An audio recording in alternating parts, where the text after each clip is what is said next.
E aí que entra um mistério. Por quê? Adoro mistérios. Vamos lá. Várias vezes na história, né, os Estados Unidos entraram em guerras devido a eventos, cisne escuro, por exemplo, cisne negro, eventos assim atípicos, né?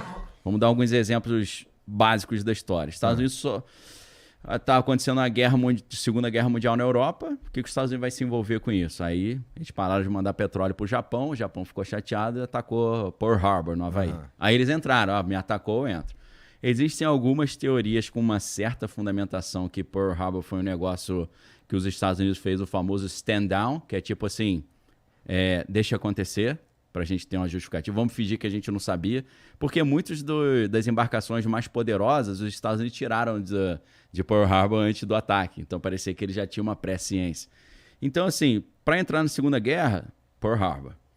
No caso da Guerra do Vietnã, por exemplo, por que os Estados Unidos vai se envolver com a guerra lá no Vietnã, lá do outro lado? Aí o que acontece? Uma embarcação americana está lá dando um passeio ali no famoso Golfo de Tonkin. Aí eles falaram, pô, eu tava aqui de bobeira, só olhando a paisagem, tirando as fotos e jogaram torpedo em cima de mim. Aí chegaram pro Congresso, fomos atacados lá pelos vietnamitas, a gente não queria entrar, mas vamos ter que entrar.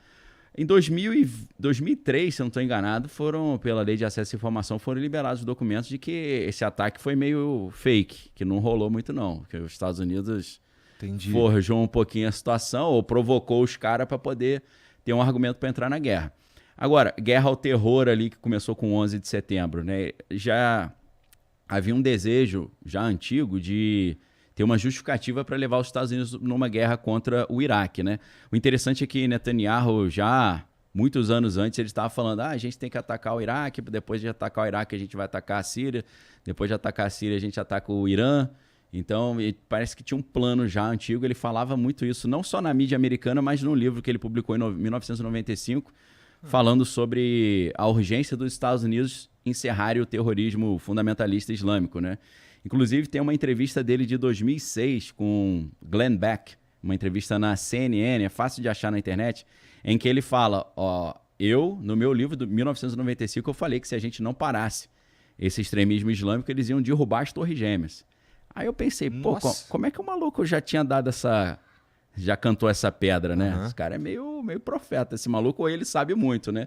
É lógico que ele sabe muito, ele é veterano do exército americano, do exército israelense. E também não é uma janela assim, não foi uma janela enorme. Estamos falando de 6 anos depois, os caras foram lá e atacaram as Torres Gêmeas. Exato. Então, isso é muito doido que tu tá falando, e eu não quero te interromper não, daqui a pouco tu continua. Não, tranquilo. É só que é muito doido, porque assim, em geral, quando a gente vê as coisas acontecendo, em geral, a gente não pensa que pode ter tido ali uma certa, entre aspas, conivência do lado que sofreu o atentado, ou que sofreu o ataque, para então poder ter um motivo, uma justificativa para responder. Exato. Isso sempre aconteceu, né? E é claro que dentro do universo militar, e eu fui instrutor do curso avançado de operação psicológica lá no CEP, né? Onde você serviu também.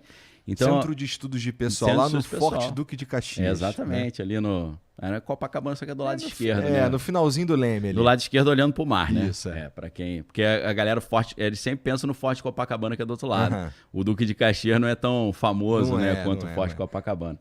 Então, assim, eu tô citando isso por causa da minha experiência nessa área militar também, né?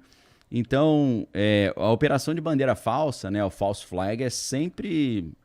não é raro ser uma justificativa para a guerra, né?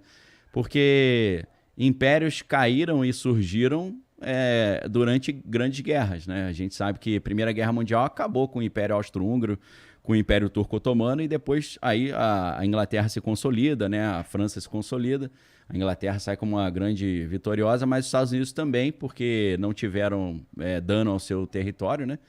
E os Estados Unidos ficaram olhando ali e falaram, cara, acho que se tiver mais uma guerrinha, eu saio como potência global. Não deu outra, né? Segunda Guerra Mundial, primeiro, principalmente jogando um equipamento que ninguém nunca tinha visto, né?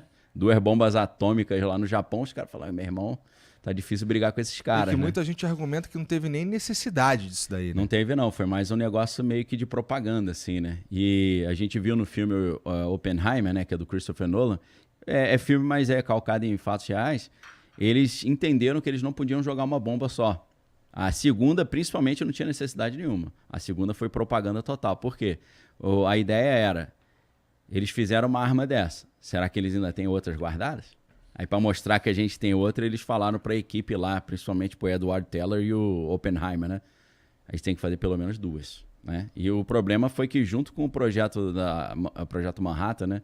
Lá no laboratório de Los Alamos, durante a fabricação da primeira bomba atômica, o Edward Teller já tinha inventado a bomba de hidrogênio, né? E a bomba de hidrogênio é muitas vezes mais poderosa, né? E esse que é o problema. A gente já viu bombas nucleares, mas só foi usada nessa guerra, né? Graças a Deus. Graças a Deus, né? 1945. Mas tem uns testes, né? Tem teste. Então, o teste de Castelo Bravo, que foi com essa termonuclear, aquela bomba de hidrogênio. Aí, aquilo ali, meu irmão, é um negócio... Proporções bíblicas, assim, do mal mesmo. Aquilo ali realmente mudou a história da humanidade, né? Porque se a bomba atômica já era uma coisa inacreditável, a bomba de hidrogênio, aí é complicado. Mas por enquanto a gente não tem, a menos que alguém tente demonstrar muita força, sim, não estamos ainda nesse nível de escalada, né? Cara, tá sendo muito falado o uso de armas nucleares agora nessa encrenca aí. É mesmo? Muito. Tá vulgarizando já, num nível que a gente já começa a ficar preocupado, né?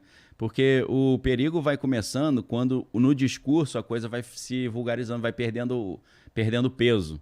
Você fala assim, não, se eu acordar chateado, manda bomba atômica. Aí os caras falam, meu irmão, não é assim. É um negócio que a gente usou uma vez na história e tem vários tratados para não usar mais. Então, conforme essa coisa vai sendo popularizada e vira citado toda hora, vai ficando complicado. Então, existem aí já muitas análises que estão prevendo já o uso de equipamento nuclear nesse conflito. Algumas linhas vão dizer que a China passou algumas armas nucleares táticas, são armas nucleares menores para o Irã, e o Irã, se realmente tivesse ali as suas usinas de enriquecimento de urânio e as suas refinarias, que já a maioria estão destruídas já, eles dizem que eles podem tentar usar um equipamento desse. Entendi. Né? E aí essas armas nucleares táticas aí, elas, óbvio, têm o poder de destruição mas sinistro, menor, mas assim, é mais localizado. É mais local, Tem uma radiação menor e tal. Mas já estoura uma dessa em Tel Aviv, ferrou. Já era. Seria uma escalada monstruosa, né? Então, só voltando naquela ideia, a gente estava falando de como muitas guerras às vezes são iniciadas por ataques que, na verdade, você vê que houve uma certa conivência ou um ataque que foi forjado, né? Uhum. No caso da Baía de Tonkin, que levou os Estados Unidos para a Guerra do Vietnã, existem hoje muitos indícios aí, depois do Freedom of Information Act, né, o FOIA, de que realmente foi algo propositalmente feito. Aí a gente chega no 11 de setembro, porque houve um atentado nas Torres Gêmeas em 1993. Esse eu nem fiquei sabendo. Explodiram um caminhão no subsolo de uma das torres.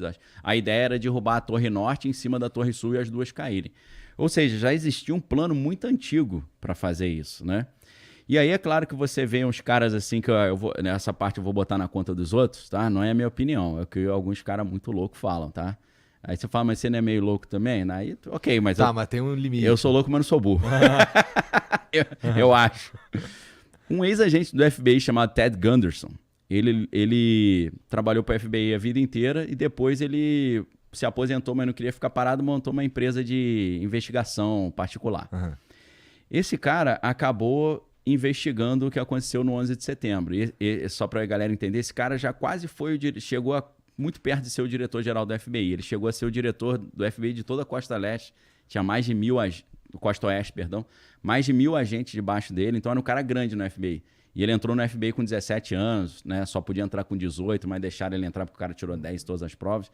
E ele trabalhava com contra-terrorismo. Então era a área dele, né?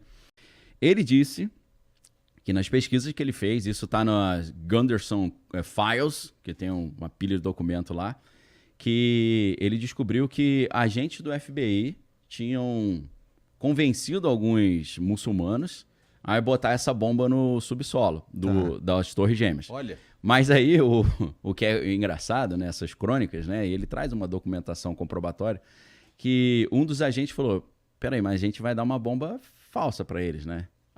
Aí o superior falou, não, a gente vai dar uma bomba real. Aí falou, não, mas se for uma bomba real, eles vão explodir o prédio. Pô. Não, mas o objetivo é esse. E aí ele desenvolve uma teoria de que os neocons, que são os neoconservadores americanos que têm esse vínculo com o complexo industrial militar, que sempre querem guerra e capitalizam muito em cima de guerra, ele já queria uma justificativa para partir para cima do Iraque e do Afeganistão com vários interesses. Primeiro interesse tinha o interesse de Israel também, de tirar um inimigo de cena, né, que é o Saddam Hussein. O Netanyahu sempre ia para a Assembleia Geral da ONU, para a mídia americana falar isso. O Netanyahu estudou nos Estados Unidos um bom tempo, fala inglês fluente, né? Então uma parte da história dele é vinculada com os Estados Unidos. Então eles queriam tirar um inimigo de cena, mas eles queriam também o acesso ao petróleo iraquiano, né? Então tem um monte de gente de interesse. Tem a galera de Israel, Estados Unidos, geopoliticamente, o pessoal do petróleo. Então a ideia é que eles precisavam de uma justificativa para partir para cima.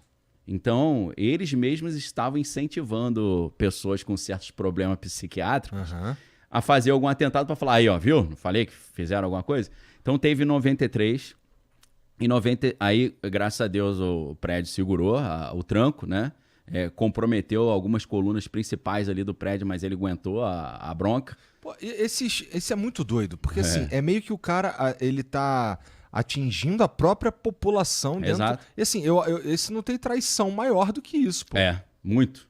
Então, por isso tem um monte de gente que fica lá, esse cara tem que ser punido e tal. Então, assim, a teoria do Ted Gunderson, ele é investigador do FBI, era aposentado, né? Ele morreu de uma forma bem exótica, né? É mesmo? Morreu como? Cara, tentaram matar ele várias vezes, né? Muitas vezes, bomba, tiro. Os caras ligavam pra casa dele e falavam, vai pra casa hoje não, que os caras estão te esperando e tal. E aí, de repente, ele, segundo o Anthony Lutidi, que era o médico pessoal dele, tem vídeo aí na internet à vontade, ele começou a aparecer com a ponta dos dedos escuras e o nariz escuro. E aí o médico fez um estudo, alguns exames e descobriu que ele tinha sido envenenado com arsênio. E o arsênio é um elemento radioativo que gera câncer rápido, né?